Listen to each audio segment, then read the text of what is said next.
अस्सलाम वालेकुम वरहमतुल्लाहि वबरकातुहू। डॉक्टर फैसल असद हाज़िर खिदमत है। प्यारे दोस्तों, मोअज़्ज़ज़ सामीन, हम बात करते हैं दीन की किताब यानी कि कुरान हकीम के बारे में।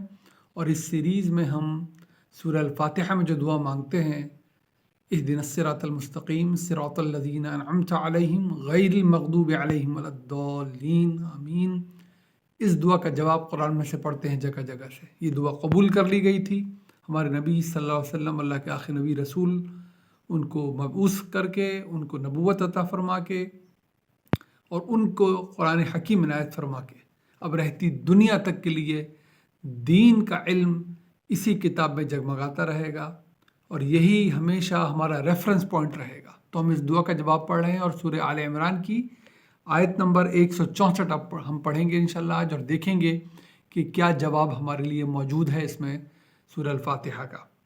तो फरमाते हैं, औज़ु बिल्लाहि मिनश शैतानिर रजीम, बिस्मिल्लाहिर रहमानिर रहीम।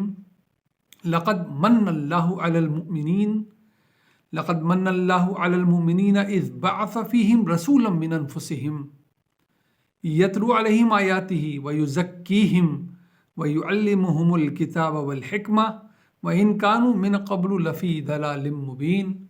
सदक़ल्लाहुल अज़ीम। अल्लाह ताला फरमा रहे हैं कि अल्लाह ताला ने बहुत मेहरबानी फरमा दी ईमान वालों पर जब उसने बेअसत अता फरमा दी उन्हीं में से अपने रसूल को। ये अल्लाह की पॉलिसी है पूरे कुरान में कि जो अल्लाह नबी और रसूल भेजता है वो उस कौम के अंदर से ही होता है, वो उस कौम की ज़बान बोलने वाला होता है।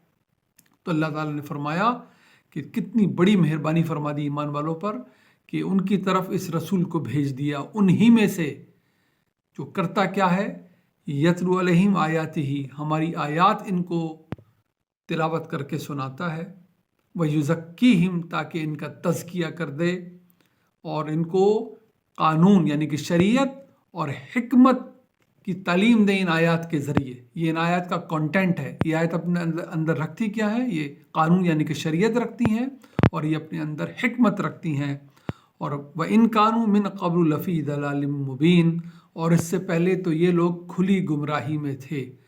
जिस गुमराह शख्स को हिदायत मिल जाए, जिस गलाजत को पाकीज़गी मैसर आ जाए, सोचें कितनी बड़ी अल्लाह की मेहरबानी है, कितनी बड़ी अल्लाह की नेमत हो गई।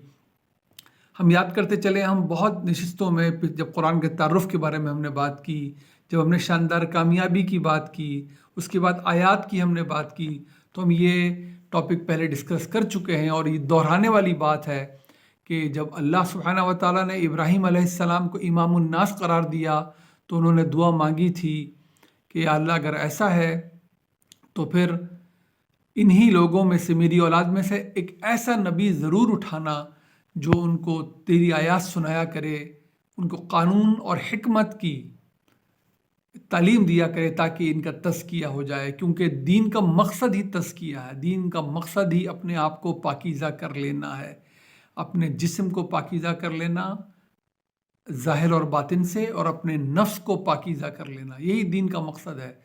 ऐसी पाकीज़ा ज़िंदगी अल्लाह की मर्ज़ी के मुताबिक, उसके आखिरी नबी रसूल सल्लल्लाहु अलैहि वसल्लम के बताए हुए तरीक़े के मुताबिक गुजारना, यही हमारा मकसद है। पाकीज़ा जगह पाकीज़ा लोगों के लिए बनाई गई है, साफ़ जगह साफ़ लोगों के लिए बनाई गई है, वो वहाँ रखे जाएंगे। और गलीज़ और गंदगी के लिए एक अलग जगह बनाई है, गलातत और गंदगी के लिए, फिर वो वहाँ रखे जाएंगे।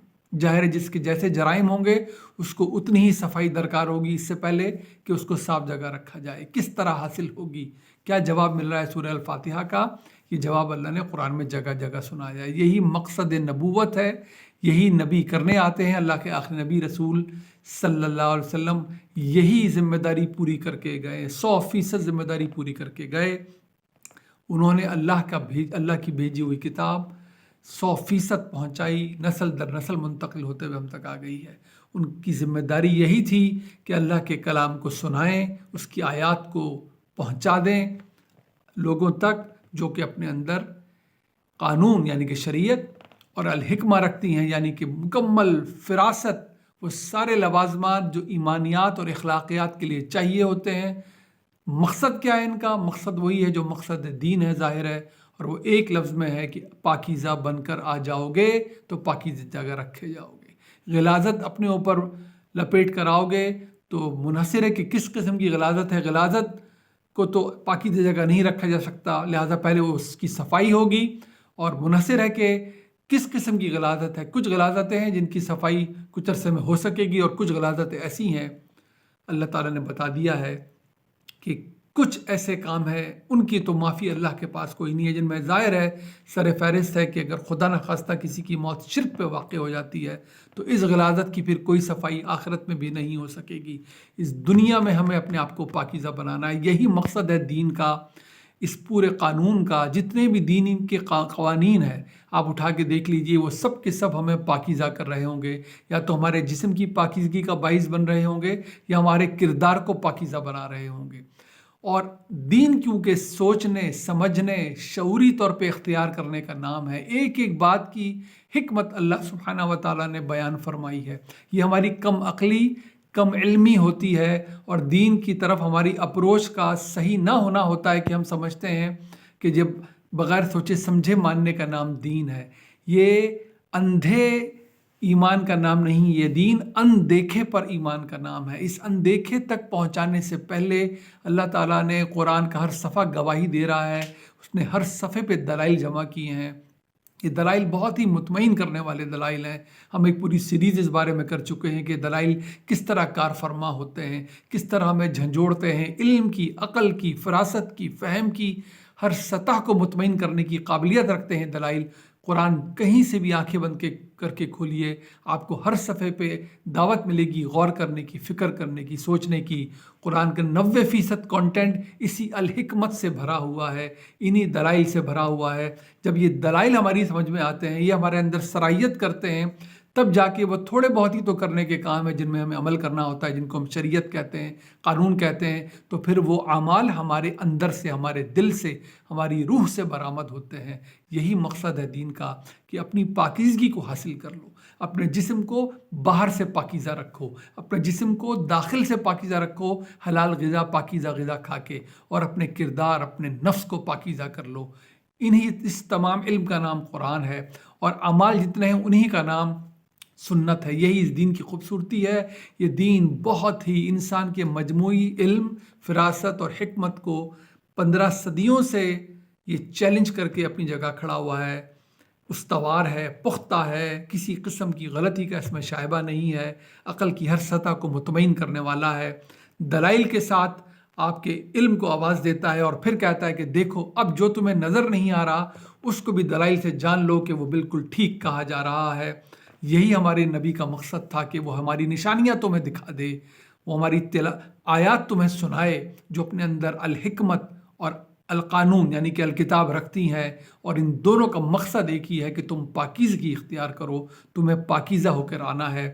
تمہیں عبادت سیکھنی ہے، میرے نبی ہی تمہیں سکھا سکتے ہیں، اور آخری نبی نے عبادت سکھا دی ہے بالکل ہر علائش سے پاک کر کے.